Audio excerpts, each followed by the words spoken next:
What is going on, guys? Welcome for another day, another vlog mga ka-gym bro. So for today's vlog is mga ka-gym bro, pumunta tayo sa office para kunin yung mga gamit na pinapalit natin.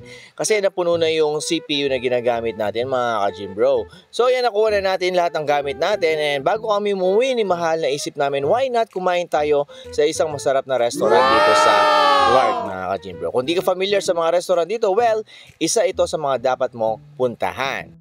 So ayun, nagbabiyahe na kami ni Mahal and pumunta kami sa New Clark City mga ka-gym bro. So yung restaurant na sinasabi namin mga ka-gym bro is tapat lang niya yung Medical City mga ka-gym bro, and nasa building siya or malapit sa building ng Tascas at ng Sutherland. So kung di mo kayo pamilya sa Tascas or Sutherland, mga BPO company yun mga ka-gym bro. So ang ganda ng lugar ng mga ka-gym bro, para ka nasa BGC ng mga ka-gym bro. So ayan, tamang lakad lang kami ni Mahal at papunta na kami sa restaurant na ito. Actually, it's a resto bar mga ka-gym bro. So, ang pangalan pala ng restaurant na ito is Day One Resto Bar mga ka-gym bro. So, ayan, pasok na tayo dito sa Day One Resto Bar mga ka-gym bro. So, ang ganda ng lugar na ito mga ka-gym bro. Kahit wala kang pera, magmumukha kang mayaman mga ka-gym bro. So kami yung pinaka-una dito mga ka-gym bro. So walang tao kasi maaga kami nagpunta dito mga ka-gym bro. So ayan, tamang inog muna tayo ng tubig mga ka-gym bro. Libre nga pala yan mga ka-gym bro. So ito pala yung bar nila mga ka-gym bro. And nagustuhan ko dito is napaka-accommodating ng mga staff dito, ng babait nila mga ka-gym bro. Talagang todo assist sila mga ka-gym bro. So perfect na perfect to, pang family, pang friends, and syempre pang jowa or pang asawa mga ka-gym bro, di ba? Dali nyo sila dito, talagang magugustuhan nila dito mga ka-gym bro. So ayan yung mga pastries nila mga ka-gym bro, mga drinks nila mga ka-gym bro, and syempre ang sarap mag picture din dito mga ka-gym bro, di ba?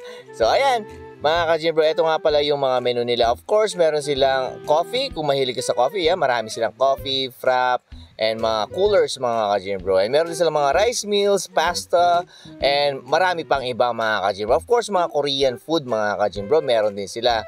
And syempre, yun nga, ang ganda na lugar na ito mga ka-gym bro. Lakas maka-aesthetic mga ka-gym bro. So ayan, nagustuhan talaga ni Mahal dito. Sa dami ba naman ng picture niya. Okay, so mga ka-gym bro, ito nga pala in order namin. Isang pizza mga ka-gym bro, frap kay Mahal, sa akin naman ay coffee macchiato at carbonara mga ka-gym bro. So yung serving ng carbonara dito mga ka-gym bro, malaki na mga ka-gym, kaya na ng 3 person mga ka-gym bro. Pero kung medyo matakaw ka mga ka-gym bro, 2 person na lang mga ka-gym bro. So ayan, kain na tayo mga ka-gym bro. So ang sarap ng coffee dito mga ka-gym bro. So ito mga ka-gym bro, try natin yung carbonara nila mga ka-gym bro.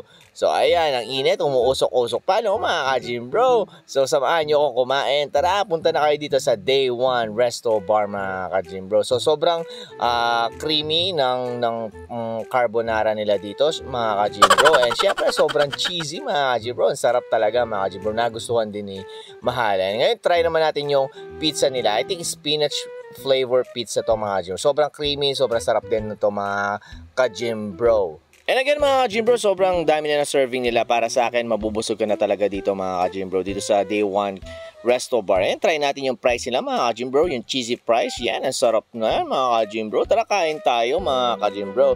And syempre, bukod sa akin, nag-enjoy din si Mahal at talagang nagustuhan daw niya yung pagkain dito at babalik daw siya. Syempre naman, basta ikaw magbabayad. And again, don't worry about this sa bayad mga ka-gym bro. Talaga affordable naman talaga yung presyo dito mga ka-gym bro. So ayan, di ba? Ang ganda ng lugar mga ka-gym bro. And syempre, ang sarap-sarap din yung coffee nila mga ka-gym bro. Syempre, yung favorite ko, coffee macchiato mga ka-gym bro. So ayan mga ka-gym bro, patapos na kami kumain. After namin kumain, nag-take out kami mga ka-gym bro. Kasi nga, masarap yung pagkain mga ka-gym bro. And bago kami umalis ni Mahal dito sa Day One Resto Bar mga ka-gym bro, syempre, hindi namin kakalimutan ang mag-picture-picture dito mga ka-gym bro. Ayan, di ba? Ang sweet na mga ka-gym bro. So pauwi na kami mga ka-gym bro. Again mga ka-gym bro, kung nagustuhan mo ang video nito, maraming salamat sa panonood. Like, share, and follow naman. God bless you all and peace!